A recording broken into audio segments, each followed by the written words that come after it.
His hand closed around her collar before I could even set down the bowl, and something inside me went cold and fast at the same time. I did not think.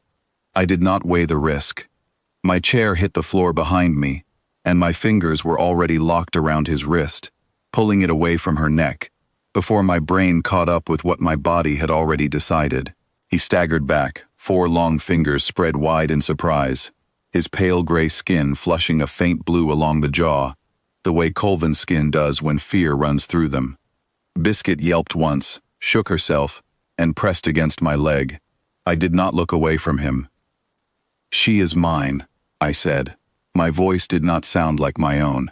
"You do not touch what is mine."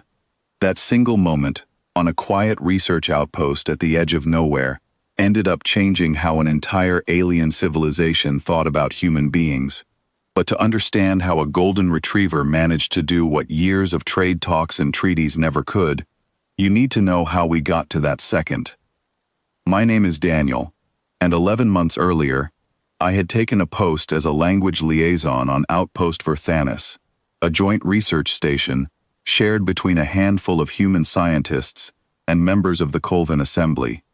My job was simple on paper: translate, smooth over misunderstandings, keep the peace between 2 species that had only been talking to each other, properly, for about a decade. The regulations allowed each human resident 1 small companion animal, so I brought Biscuit. She was 3 years old, golden, endlessly friendly, and completely unbothered by the fact that most of the beings around her had 4 arms, gray skin, and voices like static when they were nervous. She slept under my desk. She greeted everyone in the commissary. Within a month, half the station knew her name better than they knew mine. The Colvin found her fascinating, not in a cruel way, not at first. Genuinely curious, the way you might be curious about a creature you had only read about in a report. They asked good questions. Did she need long periods of rest? Did she reproduce quickly? Was she capable of complex thought?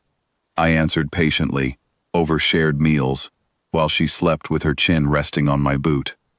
For most of the Colvin on that station, that curiosity stayed respectful.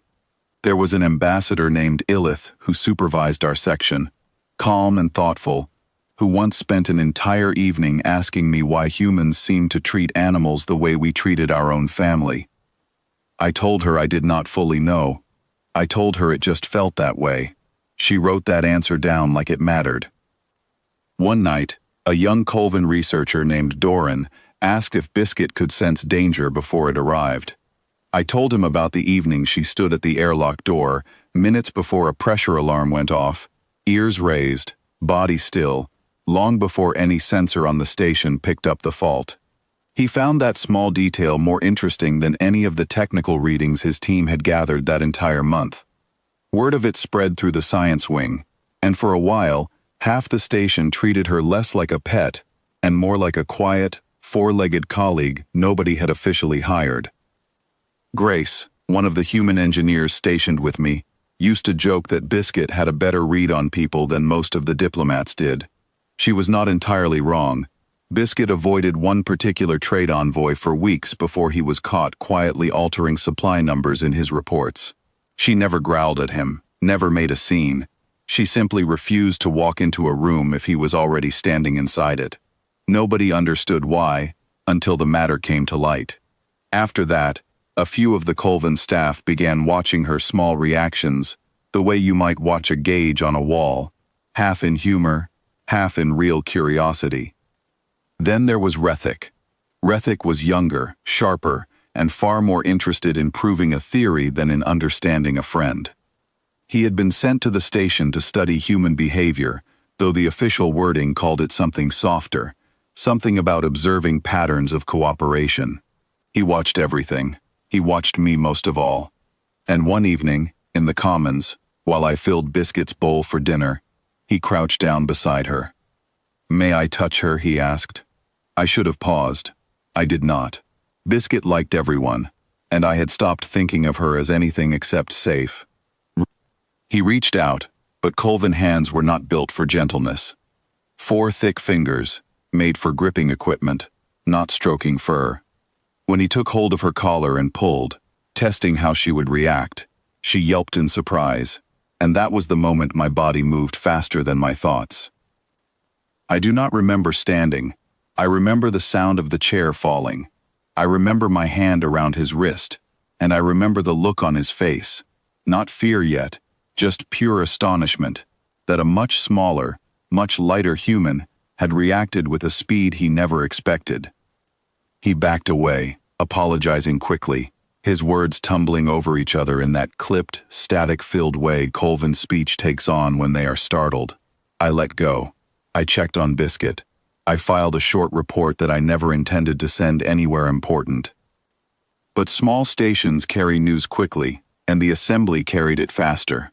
Within a week, Illith asked to meet with me alone. "You understand," she said, "that Rethic has requested a formal study."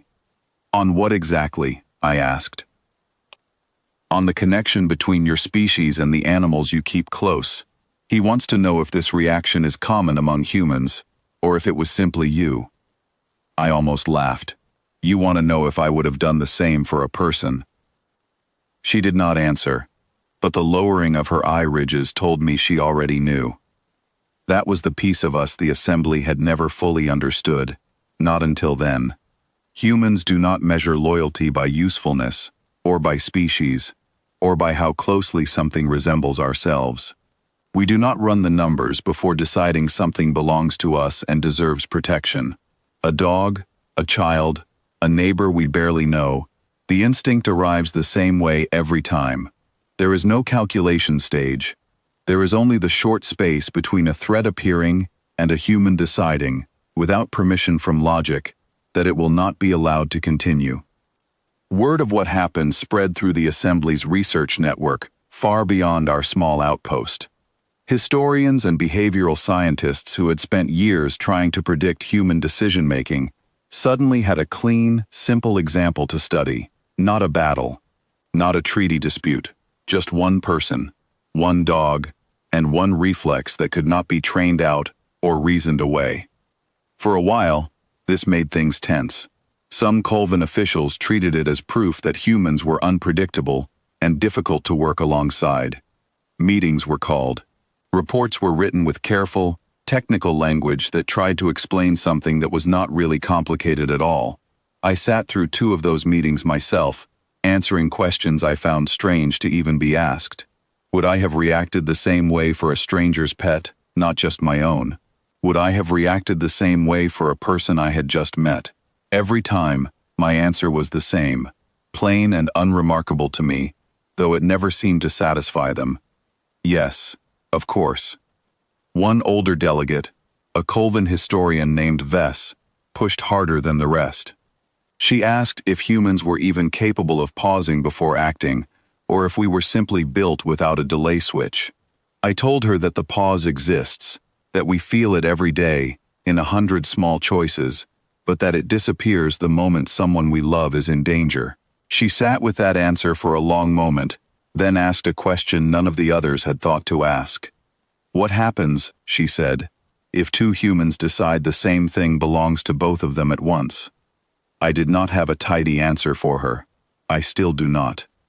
Meanwhile, Illith quietly began her own study, separate from the official one. She spent weeks observing how the human staff on the station spoke about the people and animals they cared for, not through formal interviews, but simply by listening during meals and long shifts. She told me later that the pattern never changed, no matter who she asked.